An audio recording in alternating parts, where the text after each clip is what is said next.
I get asked a lot of times, what is the minimum investment that you typically need to launch a short-term rental? And I can tell you like right off the bat, this is going to depend on a lot of factors, but I'm going to try to make this video for you guys here that covers the basics, okay? First things first, obviously, are we going to rent another property from a landlord and try to, just stage that and throw it out on Airbnb? Or are we going to buy a property as an actual investment, in which case we get 100% control and everything else, right? Obviously, the business that I've built has been through ownership of real estate. I like that model best because you're still getting not just the cash flow, but you're getting the equity build, you're getting the appreciation, hopefully over time, and then of course you're getting any kind of tax incentives to own the real estate itself. Plus you're getting full control of the property. So that landlord doesn't call you up and say, hey, I'm going to, sell the property. You got to pack up your business and get out of here. So for this video, we're going to be talking about owning your own property first, right? So first things first, obviously you're going to have your closing cost, your down payment on the property. I've put out other videos before, guys. Please do not buy your first property on $1 million, beachfront home or oceanfront, lakefront, whatever you want to call it. I see a lot of people, they want to get their dream home as a second home, and they want to basically implement that as a strategy to launch their first Airbnb. The problem with this is oftentimes they've overpaid for the property, or the expenses are just so high they can't clear it enough to actually be profitable. I can tell you, like, if you're first starting into this and you're asking this question, you probably don't already have a Rolodex in your portfolio of other properties. So at the end of the day, I would say try to stick to the lower price points. It does not mean I'm telling you to go out and buy a condo, but it does mean, try to find, like if it's a single family home, let's say the median home price in your area is $350. Well, try to find a property that's somewhere between $300 and $500, right? If you do that, you're going to have a much easier time at success, because as you get rolling with this first time investment, you're going to be able to be cash flowing way quicker, and it's going to lower your risk, of course. So with that being said, let's just pick a number. If it's a $500,000 property, most lenders in this biz are going to want 20% down. You might be able to find lenders that might do 15%, but most lenders are going to want 20%, sometimes 25%, especially if it's multifamily. So if you buy a duplex or a triplex or whatever, it's typically 25 down. But let's just use the sake of example, 20%. So on a $500,000 property, $500,000, you'd be looking at $100,000 just for down payment. Figure another, on average, $10,000 for closing costs, right? So you're in for 110. Obviously, I would recommend going in lower if you could get a property for like 300. Again, to keep that expense number down for your basis. The next thing you're going to be needing to use for investment purposes is your staging and furnishings.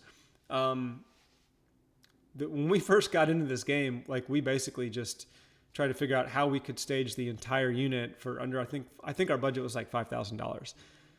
It is possible to do this. You're going to have to buy some stuff new typically when it comes to kitchen supplies and cleaning supplies and all that other stuff that you need to furnish your place. But when it comes to furniture, artwork, all the other stuff, I mean, can you get a lot of things in the resale market, Facebook Marketplace, Craigslist, yard sales, all this stuff? Yes, you can. If you're going to do it though, do what we did and try to personalize it, customize it, right? So we found, like, as an example, like this really elaborate master bedroom set with this, really amazing headboard. It was like something from like 1930s, but we repurposed it, and used like that like whitewash look to it. We put the canopy bed stuff over it to make it like super unique. And we basically just, we scooped that thing up for like $50. We put in like $150 of material to make it awesome. And it took more time than it did our money.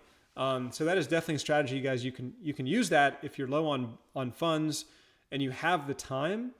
If you don't have the time, then I would budget at least $15,000 to $25,000 to properly furnish a place. I'm talking standard 3-bedroom house, right? Maybe a 2-bedroom even.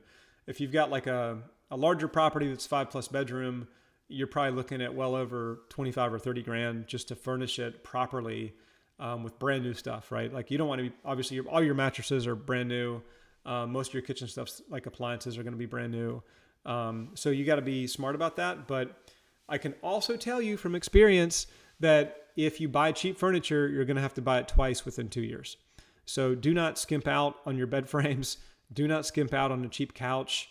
Not only are you going to get complaints, but these cheap pieces of furniture are going to break super quickly. I'm not saying don't buy anything from IKEA, but I am saying don't buy the stuff that's going to get used the most from IKEA, right? Try to get quality stuff in there. I mean, the stuff you buy from IKEA, artwork, silverware, stuff like that, is totally fine.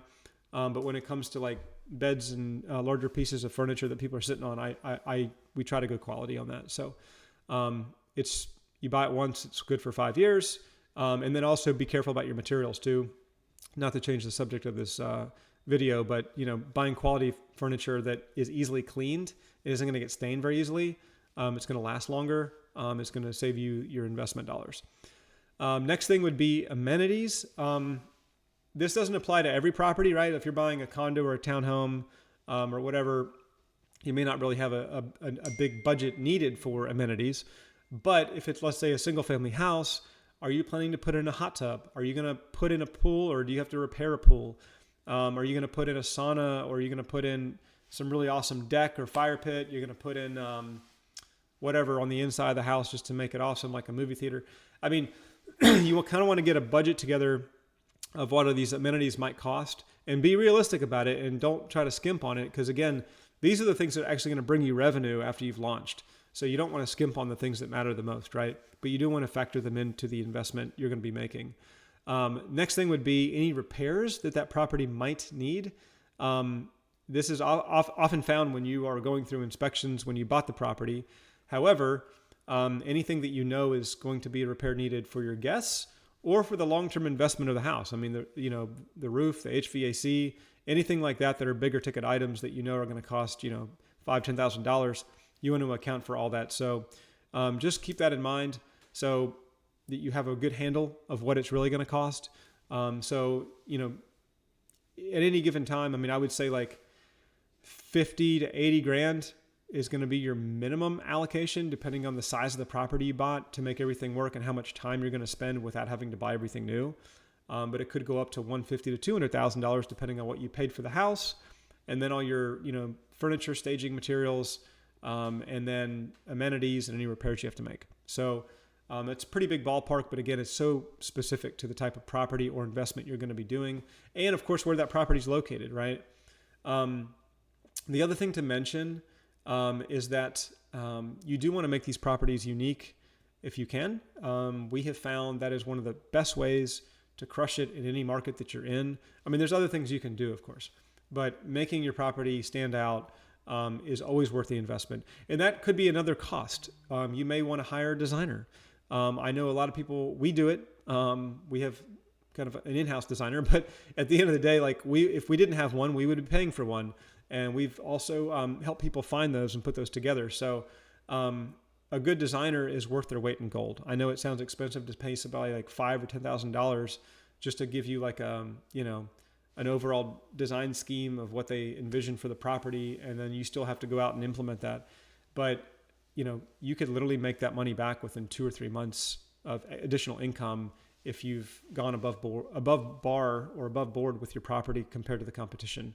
So do not skimp on design, and unique furniture as well. It could be a really great way to stand out in the online world. So hope that helps you guys. I mean, again, it's minimum investment is a tricky thing. I will tell you, partnering with somebody else, whether they are a direct partner, like 50-50, that is going to help you with the business, or they just become a financial partner. Like as an example, you could buy it with the bank, and then your financial partner could be the funds for all of the other stuff that you need after the fact, right? So you close the property, and then your financial partner puts up another $50K.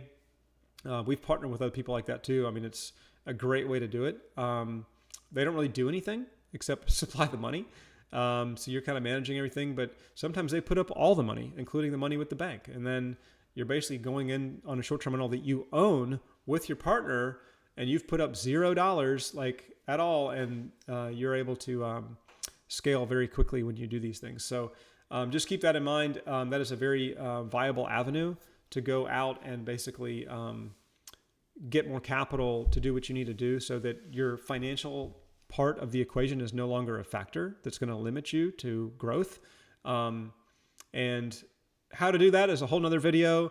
And you can probably find that on some of the things I've put out here, but I can just tell you that, being realistic about how much something's going to cost, where you're going to get that money and how you're going to go about it is obviously very important. And then making sure these properties cash flow. So again, don't be the penny wise, pound foolish Airbnb operator that doesn't spend good money on amenities and furniture and making the place awesome because they didn't want to spend the money on it. So that's a great way to have mediocre income, and then it's going to lead to probably shutting the business down after a while. So hope this video helped, guys. Obviously, I'm always up for questions and comments. Definitely subscribe if you want more content like this, and I will see you guys on the next video.